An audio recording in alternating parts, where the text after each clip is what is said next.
We'll do good phonetic equivalents first. It's very, very important that you look at the misspellings to see which ones are a good phonetic equivalent, because that's going to tell you where to start with ITA or how long to keep them in ITA alone, okay? A good phonetic equivalent is every sound in a word is represented. Every sound is there. If even one's missing, it's not a GFE, it's not a good phonetic equivalent. And the sounds are in the right order. So the sounds might be there, but if they're in the wrong order, it's not a good phonetic equivalent, okay? What you're going to do is pronounce the word as it's written, not as you guess it is. Generally, we can guess what word the kid wants to do. You cannot use that. You have to pronounce it as it's written. If it doesn't make the word, it's not a GFE. Some people make this so complicated and they agonize over it. If you follow these directions, there is not a problem. And we're going to practice for a while here, okay? So do you count the GFEs as correct, or? No, for purposes of this.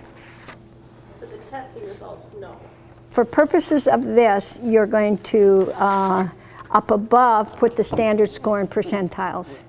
Down below, you're going to put the GFEs. We'll talk about how to score each of those in just a little while, but I want you to practice the GFEs first, okay?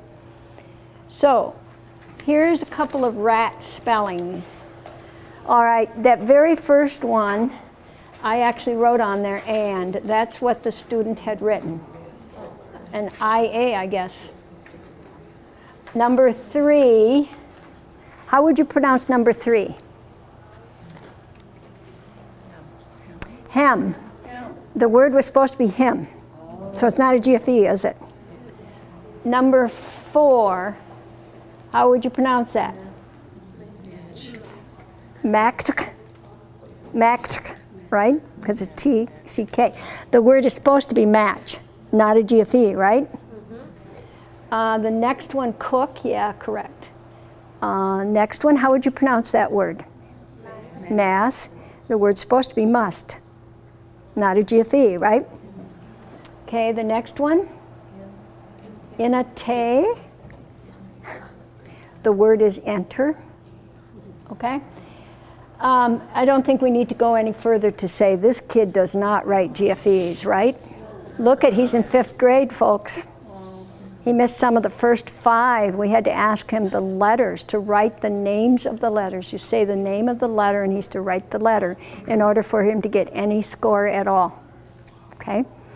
Now let's look at the little girl on the right, and there I need to, this by the way is my granddaughter, so I have a little personal background on that. I found out years later that she thought that ch was spelled as TH. Now, when you know that, you're going to recognize what she's trying to write, what she thinks she's writing there, okay? So, when she misses, the first one she misses is number, whatever, 10. What is it? Cut. Cut. Yeah, and the word is cut, okay? GFE? Yeah, so she gets 1. The next one, cook, and the word is cook. So she gets another GFE, right? The next one, light, and the word is light, like you turn on the light. So he gets another one. The next one down. That one's dress, and it's supposed to be dress. Now, until age 7.5, kids are going to mix up I. So because she's younger than that, I would give that to her as a GFE. For an older kid, I would not. But up until age 7.5, kids make assumptions on what the short vowel sounds on where they're made in the mouth. I are made in the front. Are made in the back. Okay, but anyway, you cannot give it to her too. That's fine. You won't hurt my feelings. She's a good reader. The next one is, yeah, she wrote it as wreath. And at the time, I did not give it to her, but knowing that she thought that was CH, I probably would have, and now give it to her. Anyway, do you notice how many of those? What's the next one up? Order. What's the next one? Watch. Next one. Enter. It's enter, yeah. Okay. Next one? Gone. Next one. Nature. Next one. Explain and edge and kitchen and surprise. Lots and lots of GFEs, right?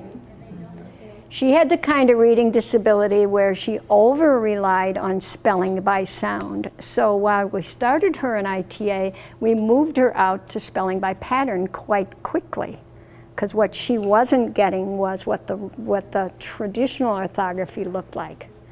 We used ITA reading for her because she was so slow, 16 words a minute correct.